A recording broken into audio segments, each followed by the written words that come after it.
Hello, and welcome to the first episode of Senior Moments. I am your host, Vicki Peterson. Thank you so much for joining us today. What we aim to do with Senior Moments is educate and empower our senior community and their families. Today, my very first guest is attorney Jennifer Norton. She will be talking about estate planning and elder law. So again, thank you so much for joining us. We're going to take a short break and we'll be right back with attorney Jennifer Norton.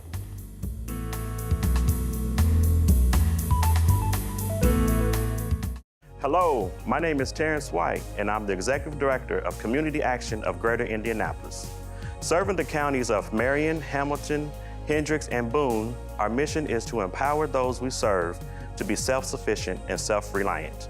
We offer a variety of programming, including senior and youth programs, case management, weatherization, financial coaching, and more.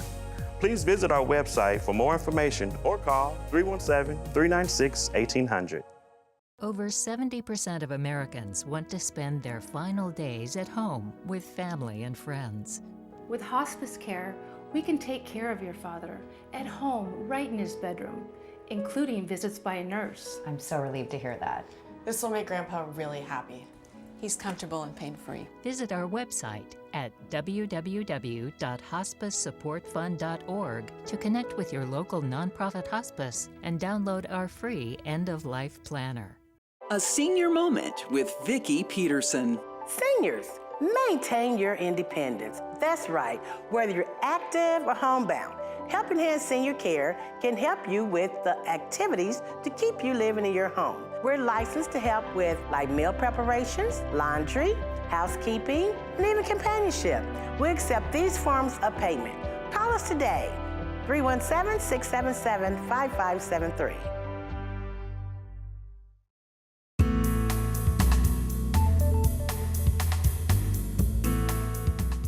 Welcome back. As I promised, we're here with attorney Jennifer Norton. Welcome, Jennifer. Thank you. Thank you so much for being my very first guest. Well, thank you for having me. We'll always have that bond there. I know. You've been my very first guest. Okay, first of all, tell us, myself and the viewers, a little bit about Jennifer Norton.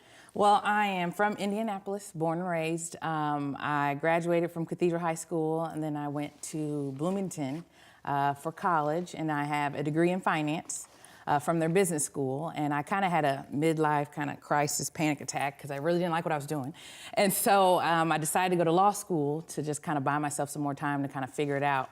When I went to law school, it's a general degree. And so when I came out, I knew exactly what I did not want to do, which is I did not want to go to court. I did not want to argue.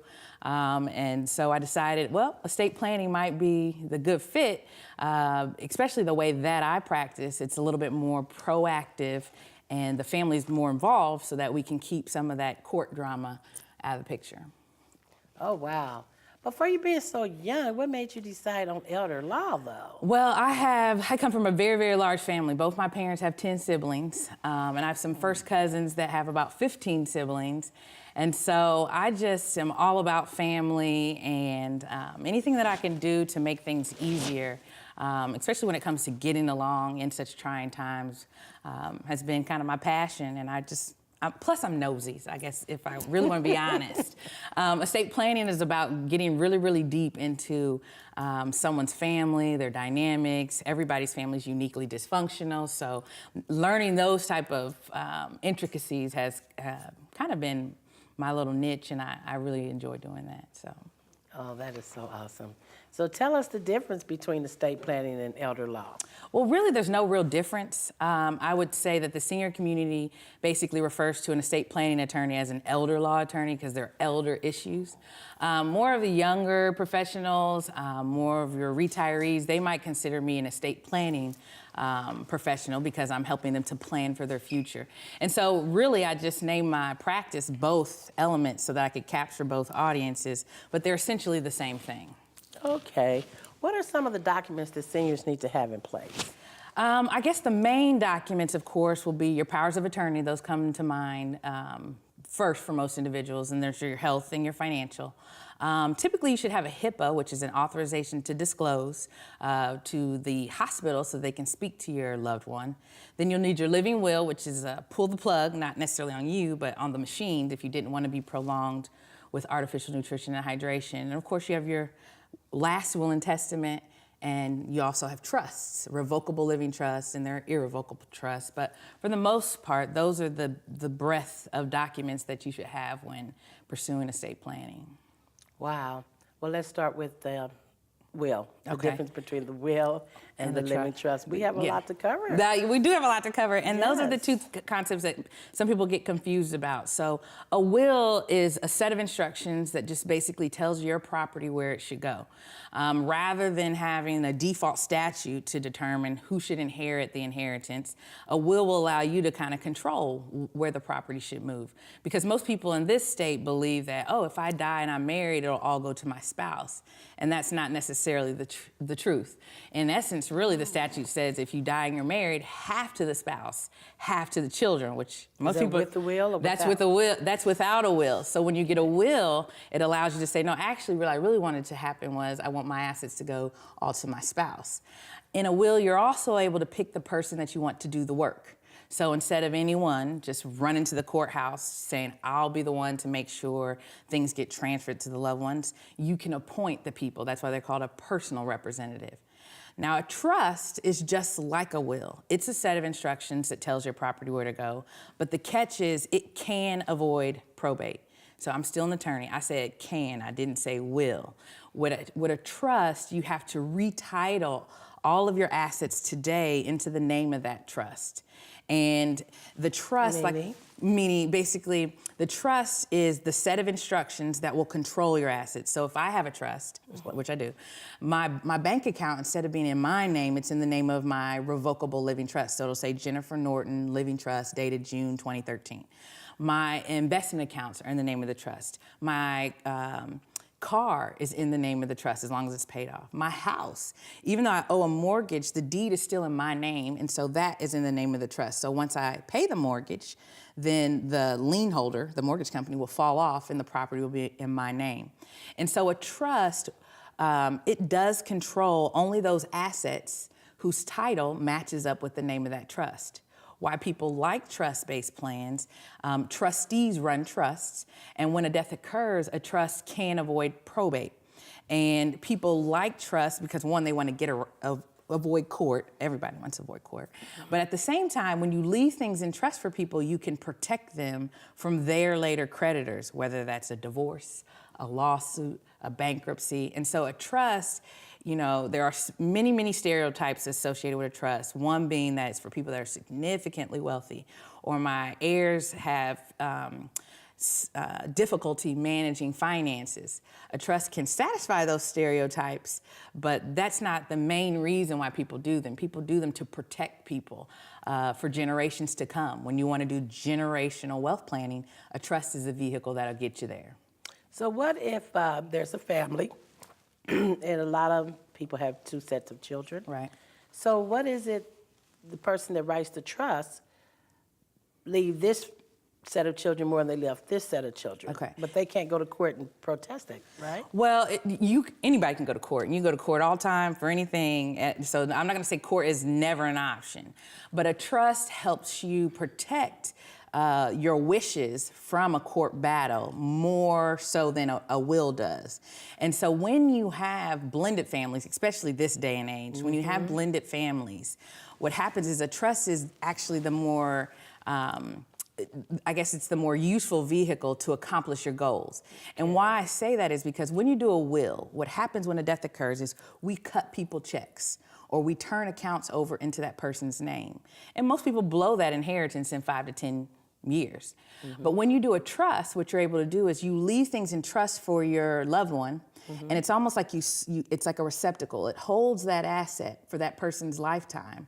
And then if you do have different children, then you can control that and say that at his death or at her death, anything remaining in that trust, I want to swing back to my heirs.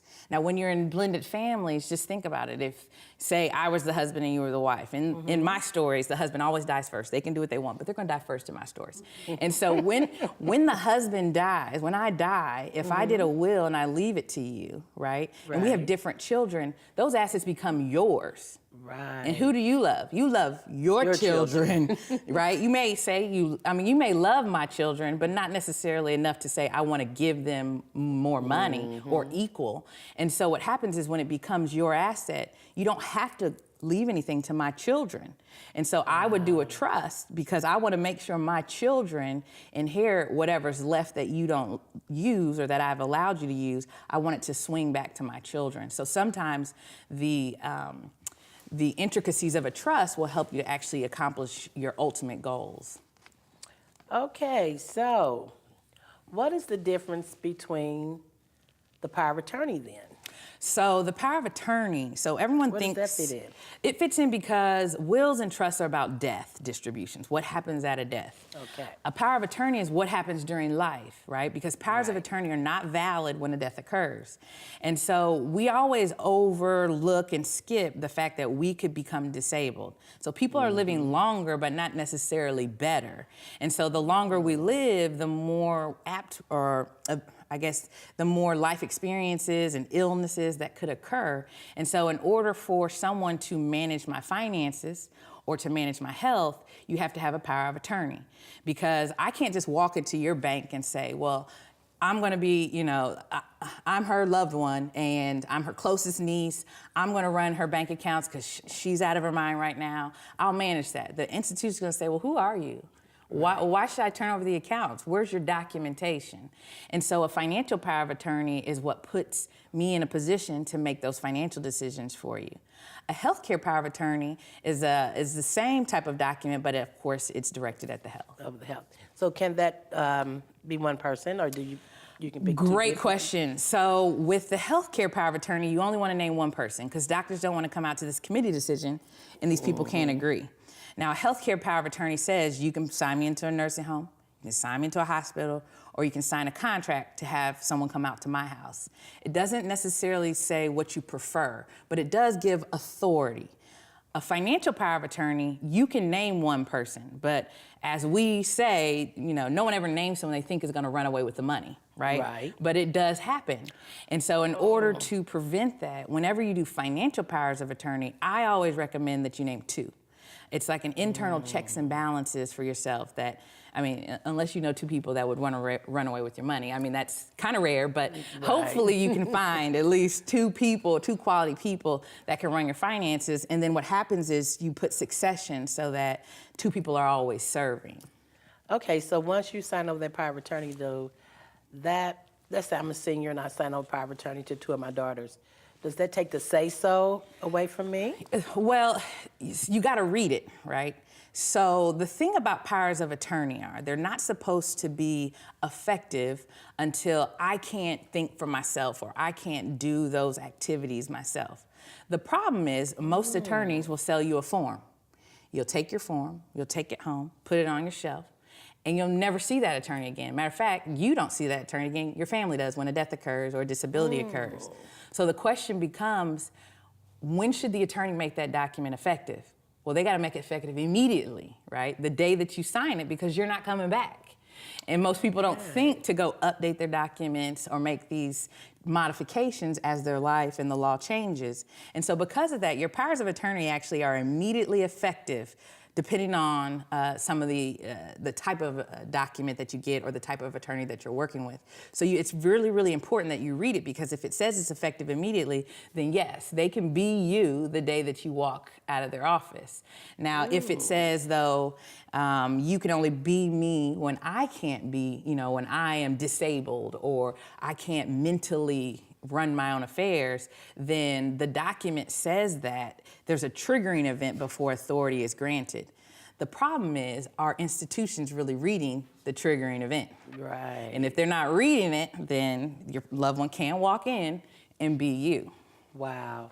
So is there a big difference between guardianship and power of attorney? Yes, huge. So what happens is when you have a power of attorney, you're going ahead and proactively selecting the person that you want to handle whether it's the health or the finances. With a guardianship, what happens is you're too late. You never got a power of attorney in place. So you might be in a nursing home, right? Because you got sick, and then next thing you know, you need to rehab back, so they sent you to a nursing home. Well, who do they take direction from? If you don't have any powers of attorney, then what ends up happening is the court says, come see me, and I'll help you figure out if this person should run the finances and the health. Okay, wow. Well, with that being said, we're going to take a short break, and we're going to come back and dig a little bit more into elder law, estate planning, with our attorney, Jennifer Norton.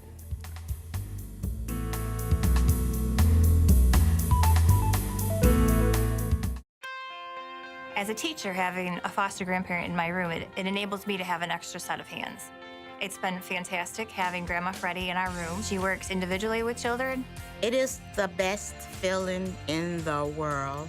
In the beginning, Denham was very quiet, very withdrawn. Now he has more confidence in what he's doing. His writing has improved. I'm proud of the work that I'm doing. They impact me as well as me impacting them. A Senior Moment with Vicki Peterson. Seniors, don't be scammed. Never answer your phone to numbers that you don't recognize. Never give out personal information over the phone. Never answer your door. If they keep knocking, dial 911. If you've already been scammed, don't be ashamed. Call your local prosecutor's office. If someone is using your name to open accounts, make purchases, or even get benefits, call the Federal Trade Commission. Hello, my name is Terrence White, and I'm the Executive Director of Community Action of Greater Indianapolis. Serving the counties of Marion, Hamilton, Hendricks, and Boone, our mission is to empower those we serve to be self-sufficient and self-reliant. We offer a variety of programming, including senior and youth programs, case management, weatherization, financial coaching, and more. Please visit our website for more information or call 317-396-1800.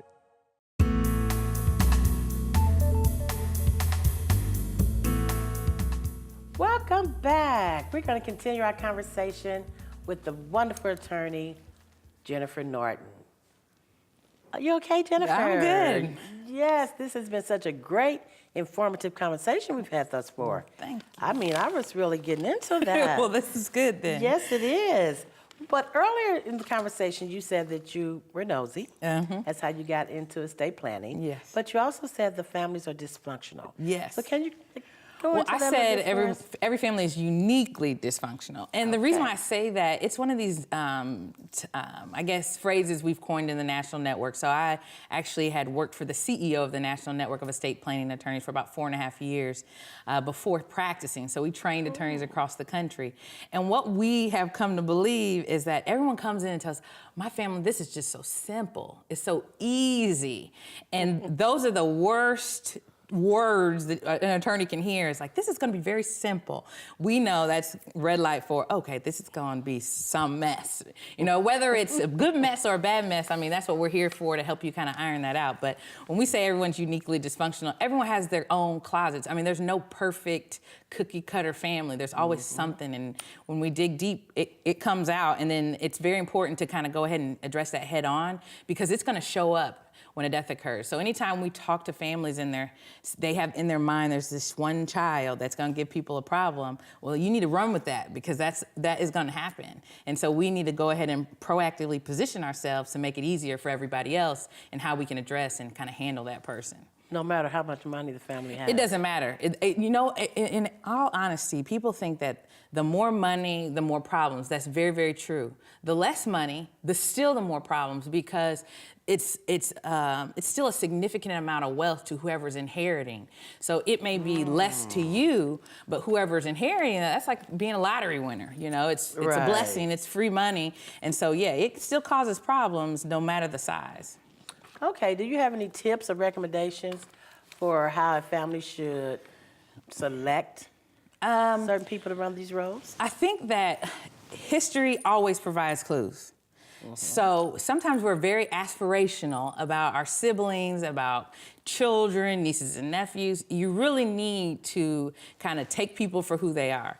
And sometimes you need to look into the past, and some of the things about how they manage their own finances is very indicative of how they're going to manage your finances. Because if they can't be good stewards of their own, why should they be good stewards of your money?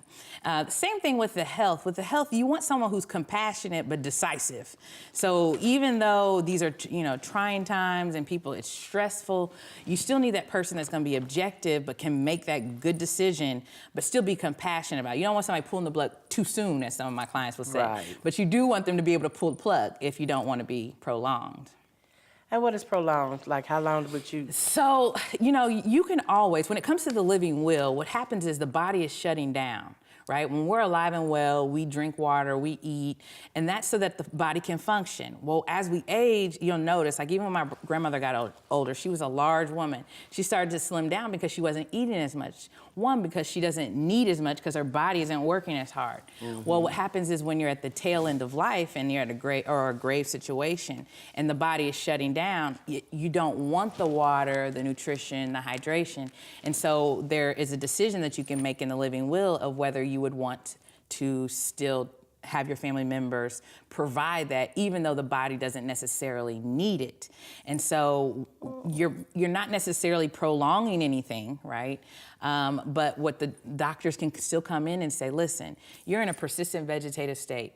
That person's never gonna have any hope of regaining awareness and higher mental function. It doesn't matter what we do, but I can still do dialysis, chemotherapies, major surgeries. So those things can prolong life, though you really aren't living, whatever your take on living would be. Right. If you have no brain function, is that really living? Right. Because someone keeps giving you nutrition and hydration.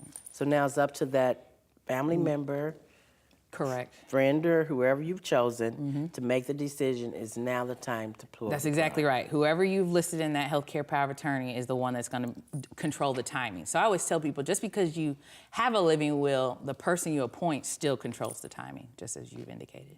Wow, so did you see a lot of problems with that? No, not really. The main thing is the selection, you know what I mean? Being thoughtful. So sometimes, the public sees attorneys like Burger King. Have it your way. You come in, you sit down, you tell me, Ms. Norton, I'd like a will, I'd like a trust, I want this person to be my power of attorney, and some attorneys say, okay. And they'll draw it and draft it up and give it to you. Well, as opposed to working with someone who's more of a counseling-oriented person, it's like, well, tell me a little bit about that person. Why'd you select them? What's their relationship with you? What about your siblings? I noticed you picked your niece. What about your siblings? How are they going to be influencing her? So sometimes it's really important to be more counseling oriented when it comes to these family dynamic type situations. It can help you to select the person more efficiently versus than you coming in just telling me who you think is a good person. So that's my job as an attorney, to be a counselor. And so that's why my card says attorney and counselor at law, because I really am wanting to know, well, why would you pick this person? Especially if you start telling me things, I'm like, that doesn't seem like a person that should manage the money. Oh, that makes sense. So do a lot of your clients do both, the will and the living trust? So there's two tracks. You can get a will-based plan or you can get a trust-based plan. When you do get a trust-based plan, you still have a will. It's called a pour-over will. It says, if I forgot anything out, because if you forget anything out of a trust, I forgot to say this earlier, if you forget anything out of a trust, if it totals more than $50,000, your will has to go get it. And the will is a pour-over will. It says, I forgot this asset, go get it and pour it over into the trust where all my instructions really are. Because what I didn't mention was that all wills go through probate. So people think they're getting wills to avoid probate, and you walk right into it. But then there are people that have trusts that think they're going to avoid probate, but they never took the effort to put all of their assets in or to coordinate their beneficiaries and their assets with that trust. And they too are going to go through probate because they didn't do that work ahead of time. Real quick, will you explain probate for us? Okay, so probate basically, I always explain it as a morbid scavenger hunt. Because most people do not take the time to be organized. Because when a death occurs, there's no registry that says this is where all of your investments are, this is where you bank, this is where all your life insurance is, this is where your property is. you can't dial that stuff up. People need to leave a roadmap of that stuff. And when you don't leave a roadmap, what happens is the court says, come on over here, we'll help you figure it all out. As long as someone's over the age of 18 and they've not committed certain types of felonies like financial crimes, et cetera, they can be the executor of your estate. And so once that person is appointed, we report your death to the court. And because that person doesn't necessarily know what you own, they probably don't know who you owe either. Right. And so we publish notice of your death in the paper. It runs for 2 consecutive weeks. It runs 1 week and then the following week. And then your unknown creditors have 90 days to file into the estate to say, hey, he or she owed me. At the end of that 90 days, we take everything that supposedly that you owned.